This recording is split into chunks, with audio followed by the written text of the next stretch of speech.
Hi everyone, today we're going to be talking about the homework that is due on April 1st. I'm really only going to go into detail for the first three questions. I will talk briefly about the last three, but since the last three I feel like are not very difficult, I'm not going to go too much into detail with those. So let's look at number one. On question number one, it says equivalent measures are shown in the table below, and we have our table. You're going to notice that we have number of yards and number of inches. And it says based on the information in the table, how many inches equal 9 yards. So they're already giving you the information for 9 yards. So you need to go down here on the table and put a 9 right about here. That's where you're going to put your 9 yards. That means that we are looking for the number of inches. They're asking you for how many inches for 9 yards.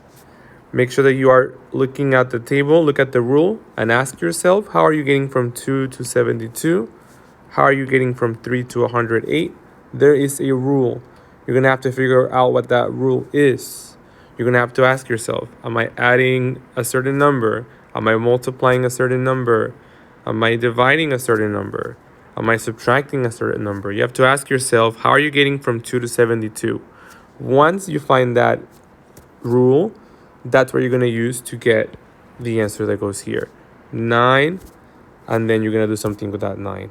Maybe it's adding, multiplying, dividing, or subtracting, and that's what you have to do for that one. Please do not forget to show your work when you are solving this problem.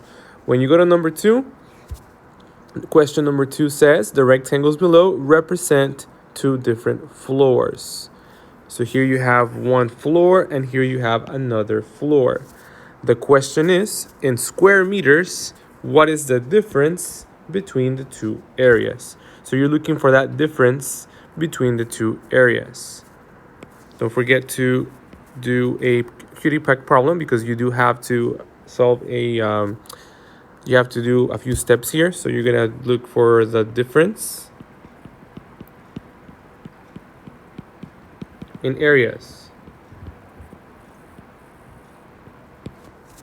That means that your data is just here. This is your data, the two rectangles. And then for the plan, you're going to have to find the area and then find the difference, okay? So here we first need to find the area of this rectangle. Once you come up with that area is going to be represented by this strip diagram. And then once you find the area of this rectangle, it's going to be represented by a longer strip diagram, or strip, I should say. And you're looking for that difference, right? You're looking for that difference in the two, right? The area of this one and the area of this one. Okay, you're going to go ahead and solve the problem. Find the area of the two rectangles first, and then find that difference. Okay, so that's what you have to do for number 2. Let's go to number 3. Number 3 is very similar to the one that you had last week, the very last question. I believe it was question number 7. A lot of you guys were a little confused about the tables. Here they're saying that here's the numerical expressions where you have to do 7 times, 7 times, 7 times. Well, then you're asking yourself, 7 times what? Well, it's 7 times the first input, okay? So all of them are 7 times. And then you have to figure out which one matches correctly the table. So for example, 7 times 7, is it 49?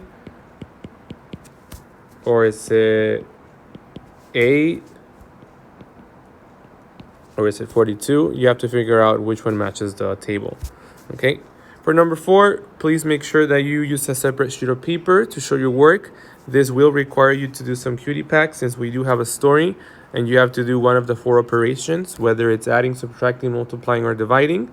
And then for number 5, you don't have to do QT since you're not adding or multiplying or subtracting or dividing, but you do have to show your work. I would suggest you show a place value chart.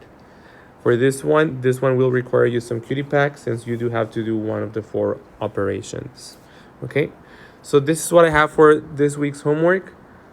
Please do not forget to write your name on this paper, and if you have any questions, please let me know.